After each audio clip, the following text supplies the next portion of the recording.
蝴蝶計劃本身係一個德育嘅訓練嚟嘅，咁所以係一個長期累積嘅一個培育嘅一個工作嚟嘅，就好似一隻毛毛蟲咁樣，佢要慢慢有條毛毛蟲變成一隻蝴蝶。之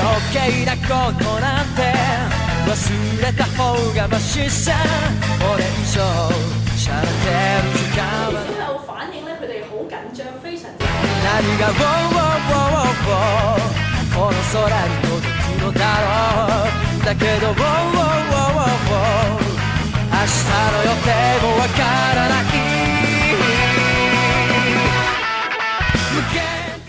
我係用咗47張卡嚟，咁你仲有剩啊？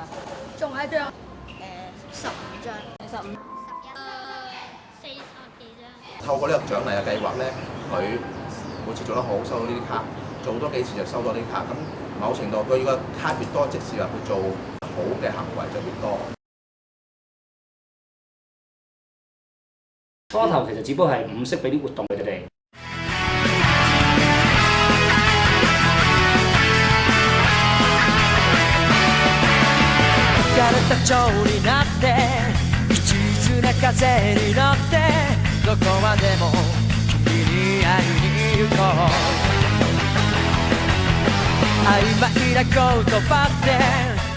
喺校長嘅帶領之下，成一隻蝴蝶出嚟啦。有喺呢個過程入邊咧，佢真係睇到老師嘅嗰個關心。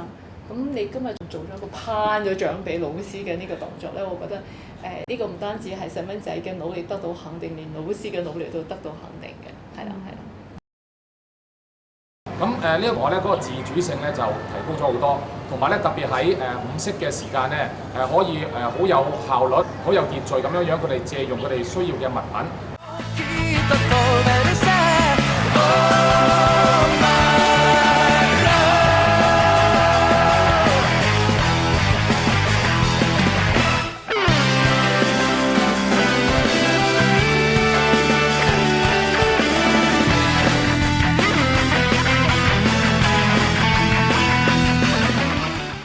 喺佢哋自己個人興趣嘅方面咧，嚟到去有更加好嘅成長。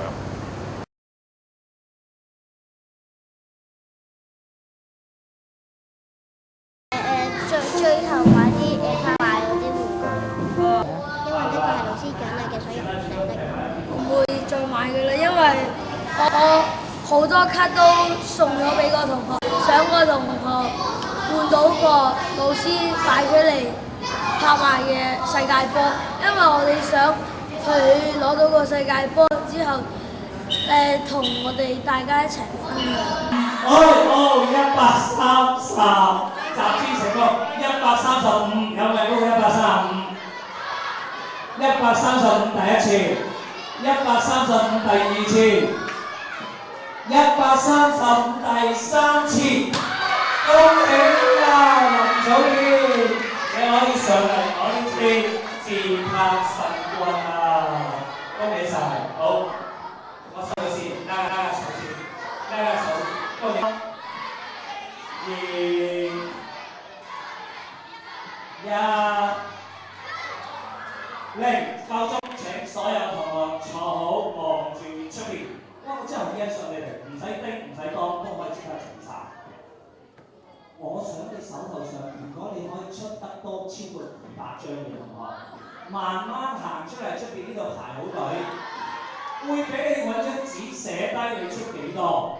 嗱，記住係一次機會嘅啫，你寫幾多，跟住我會開標㗎啦。我知道有好多同學已經知道邊個同學出幾多，佢哋知道輸硬㗎，咁你可以寫住出邊。喺呢個時候，我哋會進行最後一次嘅拍賣。學生佢能夠攞到個蝴蝶卡轉化變成一個實質嘅物件，再同同學一齊同心合力去為佢自己班級去爭取翻啲目標翻嚟嘅。咁你就係從呢啲點點滴滴入邊去睇小朋友